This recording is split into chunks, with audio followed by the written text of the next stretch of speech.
بکری اور رسی۔ حضرت سعدی رحمۃ اللہ علیہ بیان فرماتے ہیں، میں نے دیکھا کہ ایک شخص بکری کی رسی ہاتھ میں تھامے چلا جا رہا تھا اور بکری اس کے پیچھے پیچھے یوں چلی آ رہی تھی جیسے اسے اس بات کی کوئی پرواہ نہیں کہ اس کے گلے میں رسی بندھی ہوئی ہے۔ میں نے اس شخص سے کہا، یہ بکری اس وجہ سے تیرے پیچھے پیچھے چل رہی ہے کہ اس کی گردن میں تو نے رسی باندھی ہوئی ہے۔ میری یہ بات سن کر اس شخص نے بکری کی گردن سے رسی کھول دی۔ آزاد ہو کر بکری کچھ دیر ادھر ادھر اچھلتی رہی لیکن وہاں سے بھاگی نہیں۔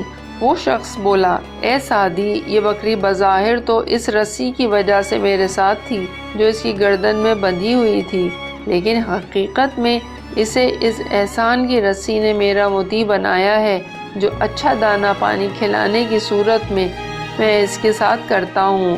احسان کی رسی سے مضبوط کوئی رسی نہیں۔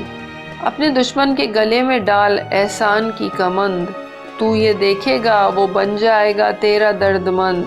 کر دیا احسان نے ہاتھی کو محاوت کا مطیع، شیر ہو جاتا ہے احسان کے سبب مٹھی میں بند۔ وضاحت: اس حکایت میں حضرت سعدی رحمۃ اللہ علیہ نے حقیقی دوست اور خیرخواہ پیدا کرنے کا ذریعہ اصول بتایا ہے۔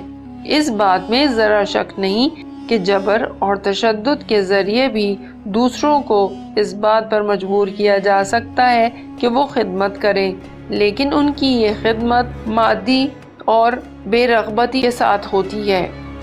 یہ خطرہ ہر وقت موجود رہتا ہے کہ جیسے ہی انہیں خوف سے رہائی نصیب ہوگی تو وہ اپنی تکلیفوں اور بے عزتی کا بدلہ لینے پر آمادہ ہو جائیں گے۔ البتہ اگر حسن سلوک سے دل جیت لیا جائے تو ان کی اطاعت حقیقی اطاعت ہوگی۔